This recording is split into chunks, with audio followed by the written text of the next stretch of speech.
Now to our continuing coverage of First Alert 6 investigation that really comes down to the safety and security of our neighbors. In the last 2 months, we've highlighted several examples of individuals who are deemed safe for the community after an insanity plea for a violent act, who then fall through the cracks. Tonight, we're taking a close look into a recent court ruling for a man charged with shooting an Omaha police officer last year.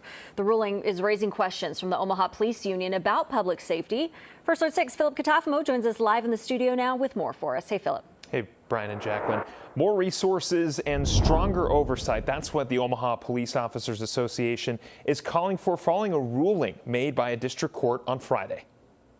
District Court Judge Shelley Stratman found Shedrick Mills not responsible by reason of insanity for the October shooting of Officer Stephen Murcek outside a gas station. So both doctors in this case looked at him and said, yes, we find at the time that he was insane, which means in Nebraska there's two things.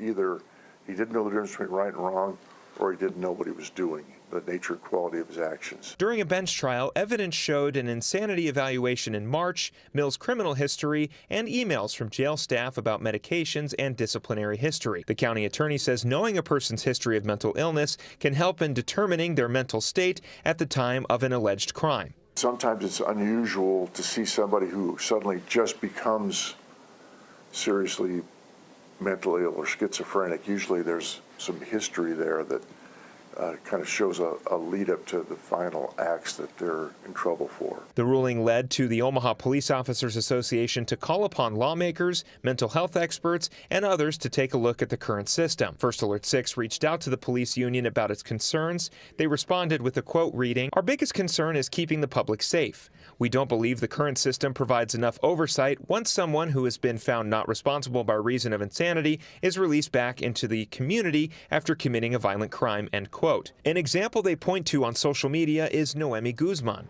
Police shot and killed her in April during an attempted kidnapping outside a Walmart store. Before the incident, Guzman was found not responsible by reason of insanity for setting fire to her father's house and violently breaking into a church rectory 2 years ago. She was following a mental health plan as a result of the court's decision. The county attorney tells me it's another example of needing stronger monitoring. That was in a parking lot of a store, a little child involved. The officers did what they needed to do to control the situation, but we don't want that to be a situation that even occurs if we can prevent that. It's important to note Guzman was following her treatment plan and was scheduled for an annual review that would have been last month. In a statement to First Alert 6, the OPOA said it would like to see more frequent monitoring and home visits when appropriate to make sure people are following their treatment plan. Kleine agrees some changes are needed.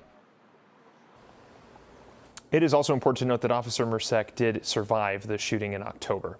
The OPOA tells me they are not pointing the finger. They believe there could be gaps in the system that just need to be fixed. County Attorney Don Kleine tells me his office has already had conversations with lawmakers about potential legislation in this area.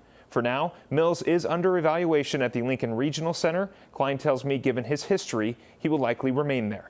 In the studio, I'm Philip Katafamo, First Alert 6. Back to you. All right, great story, Philip. Thank you.